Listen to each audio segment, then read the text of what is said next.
What's up, Brett? I'm here to talk about some advanced chain rules. So a couple different types of things we're going to do today.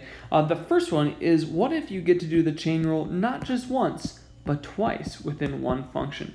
Wouldn't that be a lot of fun? Okay, so I'm going to start with a couple examples. So here's my first example. So here, you're doing the chain rule as part of the chain rule. So as part of the derivative of the inside, you do the derivative of the inside of that.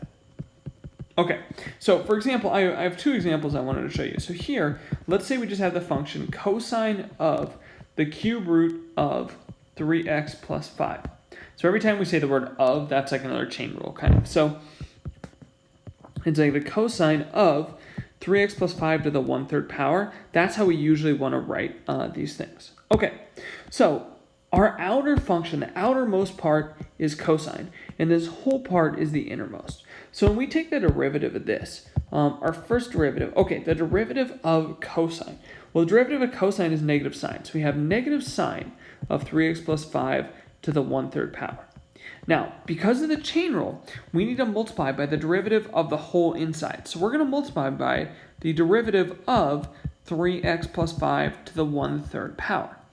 And that's where we need to use the chain rule again. So how do we do that? Well, we take the derivative of 3x plus 5 to the 1/3. So the 1/3 comes down. So you have 1/3 times 3x plus 5 to the negative 2/3, subtract 1. And then as part of doing the chain rule, taking that derivative of the inside, I have to multiply by the derivative of 3x plus 5, so I have to multiply by 3.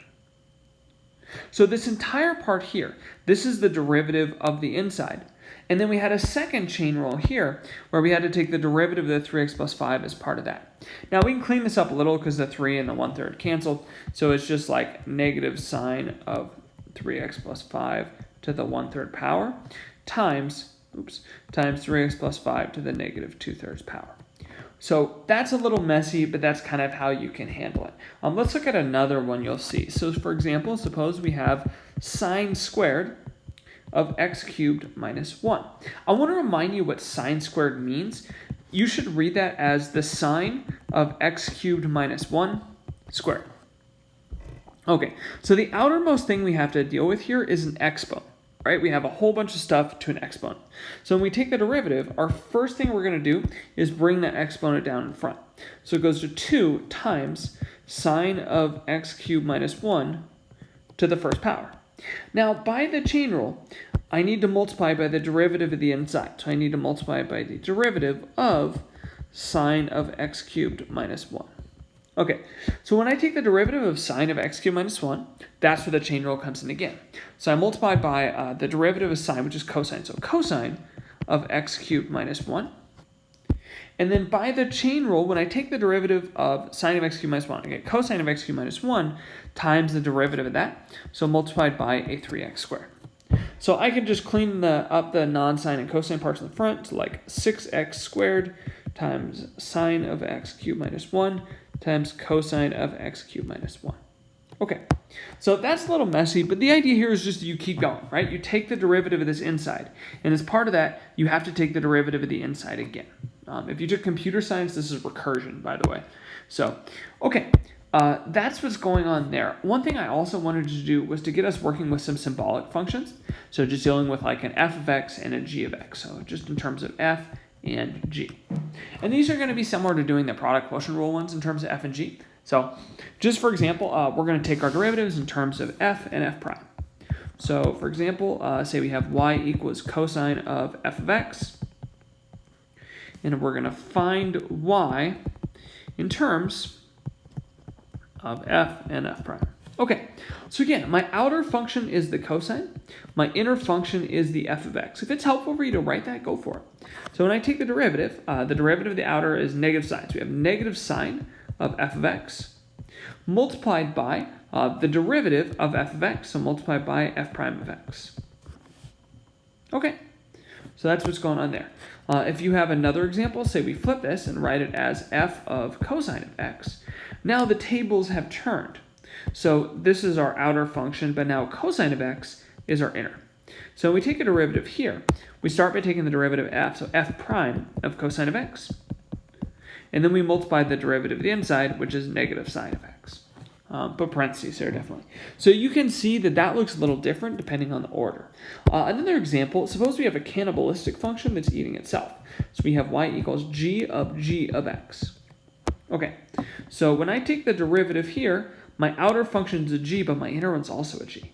So y prime is g prime of g of x times the derivative of the inside, so times g prime of x. So don't get confused by the g of g, just kind of think of it like that. One more example I wanted to show you. Here's one you're going to see a couple like this on your homework for sure. I'm going to tell you that h of x equals f of g of x. And I'm going to ask you to find h prime of 3 if you're given this information. F of 1 is negative 3.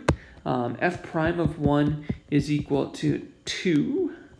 F prime of 3 equals 8. And I'll tell you g of 3 equals 1. G prime of 3 equals 7. We're not going to use all this information. Some of it's just a red herring. But one key thing that I really need you to remember, this is not f times g.